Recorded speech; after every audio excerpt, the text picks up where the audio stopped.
Get ready for a very different kind of comic book movie. You're watching Beyond the Trailers review of The Adventures of Tintin. I'm warning you.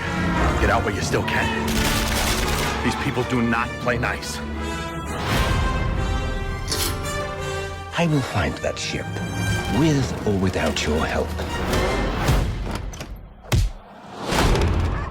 Thanks. I'm Tintin, by the way. Haddock. Archibald Haddock. While superheroes have been dominating at the box office for decades, with the recent surge of the popularity and success of comic book movies, Hollywood has begun to look beyond Marvel and DC Comics for potential franchises. Where are they looking? Why, just across the pond to our good friends over in Europe, where they have their own thriving comic book industry. The big three are Asterix, Lucky Luke, and The Adventures of Tintin, which some American children like myself have been given in the hopes these comics, originally written in French, would help us learn the language. Well, sadly, I couldn't master French, but thanks to the availability of English translations, I did become a fan of all three comics. In fact, translations to multiple languages have made these comics global sensations, except here in America, where the mainstream is still largely unaware of them. Why? Because while we're big on exporting our entertainment across the globe, for some reason we're not that big on imports. Film and TV adaptations of Asterix, Lucky Luke, and The Adventures of Tintin have all been made, but were not released here in the States. In fact, the only European comic book character to really leave a mark on American audiences is the Smurfs, but that's because popular American animation company Hanna-Barbera produced their animated series. And even now, Tintin is coming here courtesy of American filmmaker Steven Spielberg, who's partnered with New Zealand filmmaker Peter Jackson. Yes, we've got no problem importing foreign talent. But even with names like Spielberg and Jackson, will American audiences go to see The Adventures of Tintin? The box office has been practically in a coma these last few months, with only Breaking Dawn Part 1 able to stir Americans from their apathy towards Hollywood. Plus, we've never really taken to motion capture animation. However, the worldwide box office is on fire. The Smurfs 2 is being fast-tracked not because of the $142 million it made here in the States, but the $419 million it made overseas. And The Adventures of Tintin has already pulled in $233 million. We're practically the last country to get it. Are we Americans on our way to becoming irrelevant to our own movie industry?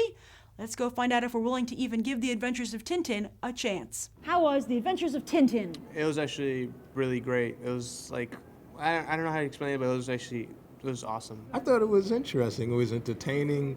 It reminded me like Raiders of the Lost Ark as an animation. Fabulous. Fabulous? Fabulous. Did you like it? Yep. Yeah? What was your favorite part of the movie?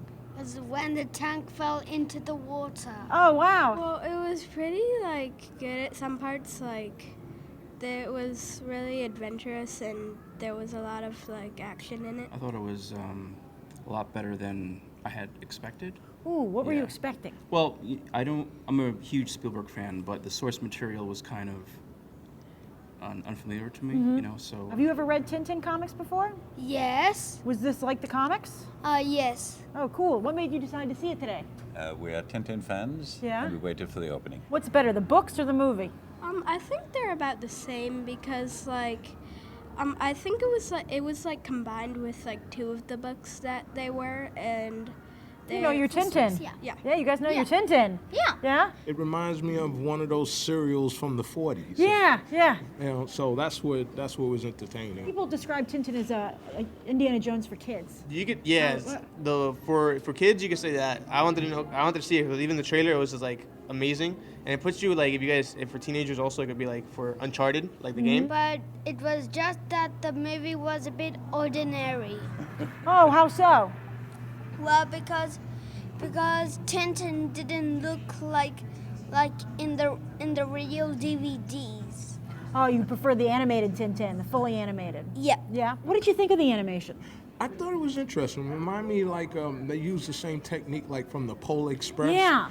I thought it was interesting for this movie. There's some action sequences there that you couldn't do with, live action. Ah. So I think that's why he decided to do it that way. The producers, they did a good job with the animation, and it makes it look really real. Yeah? And you can, get, captured in the action. That's great. Yeah. Did it look real to you?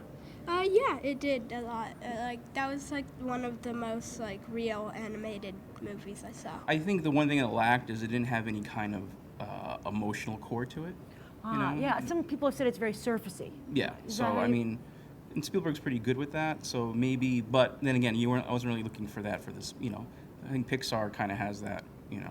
Yes, they have a lot of They emoting. have the marketplace on that. Did you see it in 3D today or not? No, I didn't see it 3D, but you know. How was it in 2D? In 2D, it was still amazing. I can imagine how was it IMAX or in 3D. Did stuff It was come out at you? intrigue.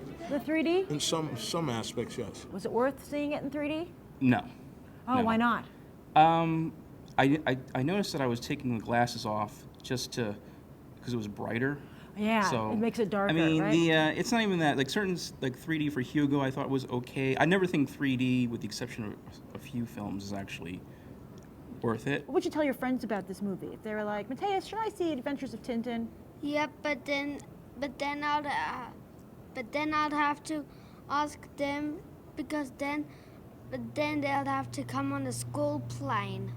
Oh yeah? Why would they have to do that?